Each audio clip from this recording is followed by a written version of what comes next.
নমস্কার বন্ধুরা, আমার ইউটিউব চ্যানেলে আপনাদেরকে স্বাগত জানাই। আজকে আমি নিয়ে আসছি আপনাদের জন্য একটা হাঁসের ডিমের রেসিপি, হাঁসের ডিমের তেল ঝাল। চলেন দেখাই। দেখেন আমি হাঁসের ডিম নিয়ে নিচ্ছি। আজকে হাঁসের ডিম রান্না হইব। এখন ডিমগুলা কুকারের মধ্যে সিদ্ধ করে নেওয়া হতেছে। হাঁসের ডিম একটু সিদ্ধ হইতে সময় নেয়। দেখেন আমি ডিমগুলা সিদ্ধ করে ছুলাইয়া হলুদ নুন মাইখা নিতেছি। এখন একটু তেলের মধ্যে হালকা করে ভেজে নিব। আমার কড়াইয়ের মধ্যে একটুখানি সামান্য তেল দিয়ে নিছি। এটার মধ্যে ডিমগুলা ছেড়ে দেব।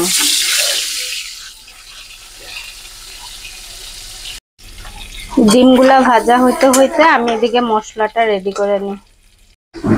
আমি মশলার মধ্যে এখানে কয়েকটা কাঁচা লঙ্কা, আদা আর রসুন, পেঁয়াজ দিয়ে দিব। আমি এখন এই ডিম ভাজার তেলের মধ্যে আর একটু তেল দিয়ে নিছি। এখন তেলটা গরম হয়ে গেছে। আমি এখানে কয়েকটা এলাচ আর দালচিনি আর 2-3টা তেজপাতা আর একটু গোটা জিরা একসাথে দিয়ে দেব। এটা একটু ভাজা হোক। আমার এগুলো সুন্দর গন্ধ বেরিয়ে আসছে। এখন আমি এখানে পেঁয়াজ কুচি দিয়ে নেব। আমি সবগুলা পেঁয়াজ কুচি মিক্সির মধ্যে দেই নেই, অল্প একটু দিই। এখন এটা আমি ভালো করে ভাজা নিই।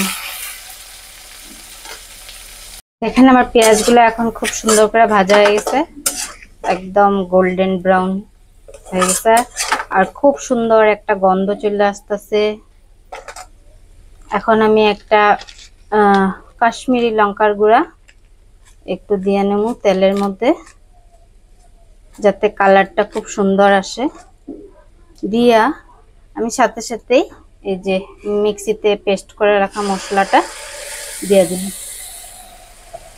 এখন আমি অল্প একটু নাড়াচাড়া করার পর এখানে স্বাদ অনুযায়ী একটু নুন দিয়ে নেব আর দিয়ে নেব হলুদ গুঁড়া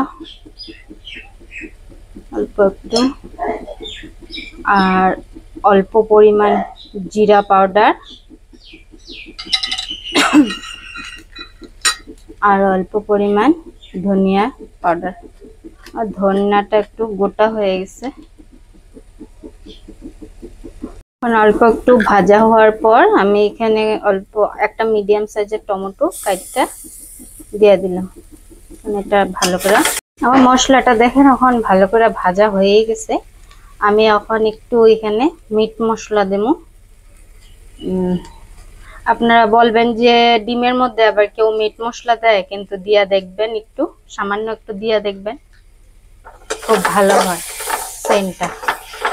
আর এখানে আমি অল্প সামান্য পরিমাণ অল্প কয়টা চিনি দিয়ে নেব, যাতে টেস্টটা একটা ব্যালেন্স হয়।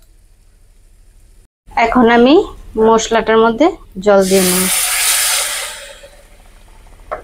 প্রয়োজন মতো দিয়ে জল। এখন আমি এখানে ভাজা রাখা ডিমগুলোও দিয়ে নেব। এখন ভালো করে জাল করে নেব।